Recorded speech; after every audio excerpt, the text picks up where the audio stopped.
La necesidad de trabajar a corta edad en una constructora le cambió la vida a José. Con tan solo 15 años, perdió el ojo derecho. El 1 de abril, me entró una rebaba de acero en el ojo y por la distancia tan corta que había de la pieza donde estamos trabajando hacia mi cara, pues fue un proyectil. La empresa no se hizo responsable, pues al no tener la edad legal estaba laborando clandestinamente. 5 años después, el destino lo volvió a sorprender. Se electrocutó con cables de alta tensión. Llego al hospital y me dicen: José Luis, ya no podemos hacer nada por ti. Entonces dice, te va a circular la electricidad, te va a llegar al corazón y te va a dar un infarto. Así es de que, mira, mejor llévenselo a su casa, que esté con sus hijos los últimos momentos, y no podemos, médicamente no se puede hacer nada. Lo trasladaron a otro hospital donde le dieron atención médica, pero no fue suficiente, pues la gangrena no paraba. Me empezaron a amputar los brazos porque cuando se enfría la carne, al poco tiempo empiezan a romperse los dedos como carbón.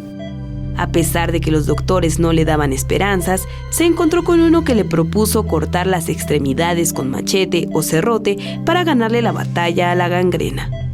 Permaneció 4 días anestesiado. José cuenta que despertar fue como resucitar, pues se acabaron los dolores y fiebres que no lo dejaron dormir por más de 2 meses. Pero ahora enfrentaba un reto más: las quemaduras en las piernas de 3er grado que podrían dejarlo paralítico.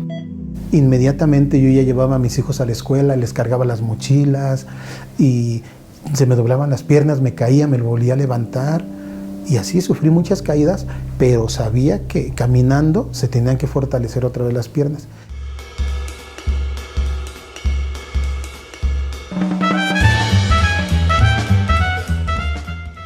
José Luis nunca se ha dado por vencido ante las malas jugadas del destino. Supo cambiar la partida a su favor para ganar. Hace 8 años, cuando José tenía 42, formó parte de la Asociación de Pintores con la Boca y con el Pie. Al principio lo dudó, pues no sabía ninguna técnica, pero con el tiempo aprendió a hacer arte.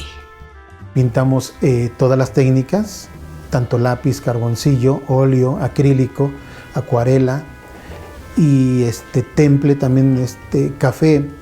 También hemos hecho algunas obras con café, hemos pintado en cerámica, hemos pintado hasta en lámina, hemos hecho murales en paredes.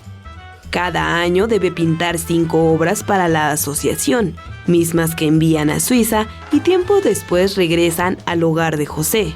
Hasta hoy ha pintado más de 260 obras, cuidando hasta el más mínimo detalle.